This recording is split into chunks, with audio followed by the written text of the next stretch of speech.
Hi, I'm Jim DeCola, Master Luthier for Gibson Guitars. Welcome to Gibson's Guide to Guitar Setup and Maintenance. In this episode, we're going to cover a very common issue with guitars. Virtually every guitar that has strap pins that's ever been made has a loose strap pin at one time or another. So in this case, we have a Les Paul, and the rear strap pin cannot be tightened. Not to worry. The first thing we'll do is remove the strap pin, and then we're going to dowel it up. So sometimes it's just the nature of wood, right? It'll, under high stress, it can work loose or expand and contract, and the screw can work loose. So first off, when you're using your screwdriver to remove the screw or reinstall, make sure you have the proper size. In the case of most strap pins, they're going to be a Phillips number 2. If you try to use a smaller tip, you can strip it out, and on a large screw like that under a lot of tension, that can just be a lot to contend with and kind of messy. So you want to use the appropriate screwdriver. Now, here's the part that everybody does. And if you're not accustomed to this, you may say, what, really? But I'm telling you, everybody does this. Toothpicks, or I like to call them dual tapered ended luthier dowel rods. These are great for fixing strap pins or control screw holes. It's all the same kind of process. You can use toothpicks. Try to get in your MacGyver mode. Toothpicks, you can use like a wooden sticked cotton swab. They work great too. They're a little bit larger diameter than toothpicks. Or you can use dowel rods. So dowel rods, it would be the preferred if you're at a hardware store and you can pick up wooden dowel rods of the appropriate size, you can use that. But more often than not, toothpicks are the first line of action in fixing a hole. And even if you use one of the other methods, I'll still use a toothpick to kind of work the glue in, because using glue, you can use wood glue. This is like a tight bond wood glue, or even Elmer's white glue is fine.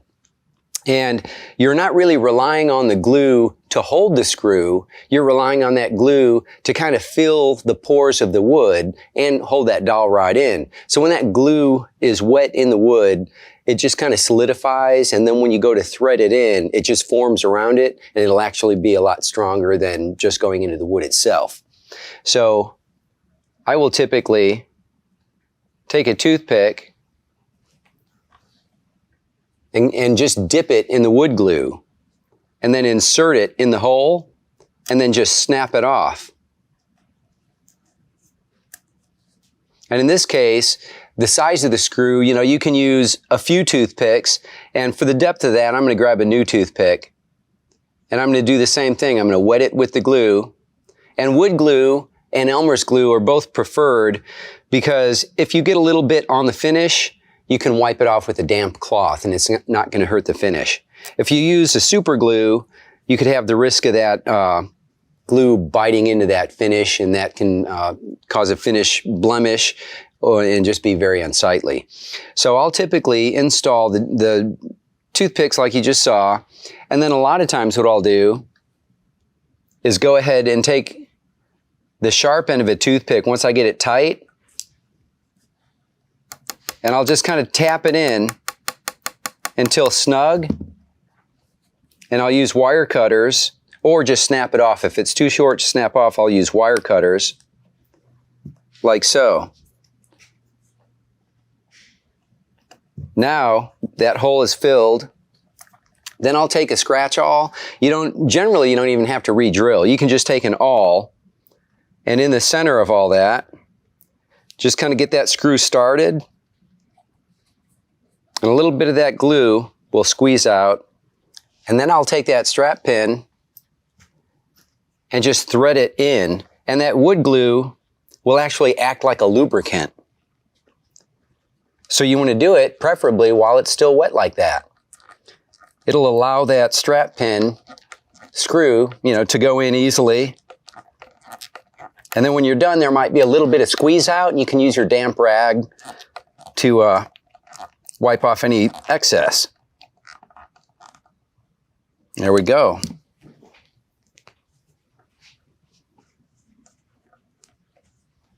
And there we have it. And that'll generally, once you go through that, it'll generally last longer than just, the standard strap pin on its own. And that's very good. It's very common. I know techs for a lot of famous musicians, they always keep toothpicks and dowels in their toolkits to do the same thing. It's just very common. So that's how you would take care of that. You can also use a toothpick, as I said earlier, to fix any kind of screw holes, for pick guards or control covers. And now, the next thing I'm going to show you, a lot of players, after they go through that, they may decide, well, you know what? If I'm going to have to replace that strap pin or tighten it up, I might want to go ahead with a strap lock. So strap locks are very nice, and we use, we generally use our regular conventional strap pin. However, we have certain artists that prefer strap locks, and for their guitars, we'll use those. And Slash is one of them, prefers the shallow style. And on that type of strap lock, you would have this component that goes on the strap, and I'll show that in just a minute. And then that locks on the strap button. And it has a handle that you pull out, and there's a little pin in there that coincides with the strap pin. So when you pull that out and slide it in, that pin now locks on the strap button. And when that's attached to your strap, now it's very secure. And to install that would be the same thing as installing your strap pin. It just goes in the guitar just like normal. The other style is the Dunlop style. That has a little bit larger button, but it's the same as a regular strap button. And both of them, even if you don't have your strap with the joining strap lock, can still be used as a conventional strap button. So you would install that the same way as you would install your standard strap pin with both of these components on the guitar. So now we're going to go ahead and just uninstall that strap pin that we just installed and tightened up, and we'll put on the strap lock button.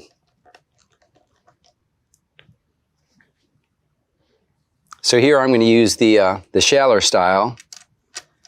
And it has the same approximate screw hole, so we're going to be good there. Okay, now that's secure on the body. Now we'll install that locking mechanism on the strap. So there, you have a nut and a washer. And generally, you'll install it on the inside of your strap, just like you would install the strap on your guitar. So that goes through the hole. And you can see, depending on the strap, sometimes it can be a little tight. And this one, I could put it on and put the washer on and tighten it up. However, I think it will be a better idea to trim it down a little bit. So I'm just going to take some wire cutters and clip off just the inside corner, like so. You can see how that looks. And I'll do the same thing on the other corner, and that'll just give it a little larger hole.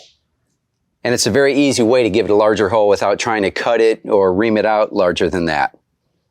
So now you can slide that back into the strap and arrange it so the bottom of the strap lock, the U part, will be at the bottom, so it'll cup it and lock it in. The pin is locking it in. However, it's added insurance to make sure that bottom area of the strap pin is also doing a lot of the work. So then you would put your washer on the strap and then install the nut. And you can use an open-ended wrench, an adjustable wrench, or a socket, in this case a 1/2-inch socket wrench.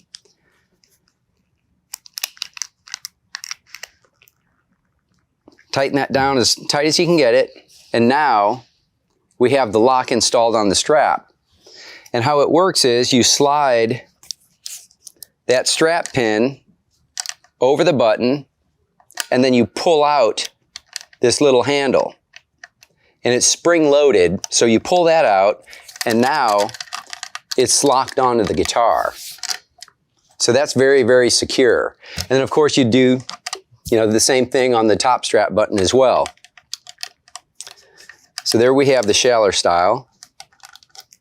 Now I'll show you how to do the Dunlop style. Same principle installing it on the body.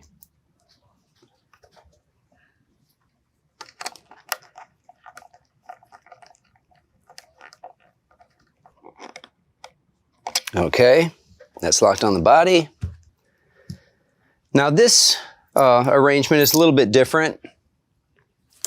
Instead of screwing onto the strap, I'm going to put it on the other end of this strap. You have a few different pieces. You have the outer washer, which is a cupped washer. And then you have an inner washer, which is a flat washer. An E-clip, that's kind of a spring clip. And then the actual locking mechanism, which is spring-loaded. And in this case, instead of pulling it out, you push in on the end button there. So you would start out by installing that locking mechanism inside the cupped washer. And the reason why it's cupped is so you don't accidentally press it. So we'll install the locking assembly. We'll put the locking assembly inside the cupped washer through the top of the strap. Then we'll turn it upside down, and on the inside, we'll put that flat washer, right? And now you can see when it's assembled, you'll have a little ring around the inside of that locking mechanism, and that's for this spring clip.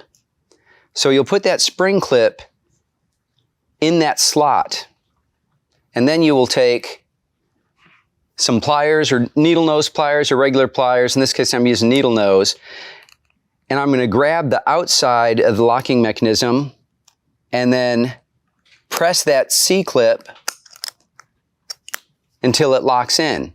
So now that won't come out. It's securely locked in, and you can rotate it just to verify, and that's recommended because you might think it's locked on there, but maybe one side is in that slot and the other side might be above it. So rotate it just to make sure that it is locked and it's not coming off, and then now you're set. So in this case, you would just press it in to the button and then press the center on the outside, and there's 3 little ball bearings that are spring-loaded, and they compress when you press that button. When you release it, then they expand, and that's what locks it onto that button assembly.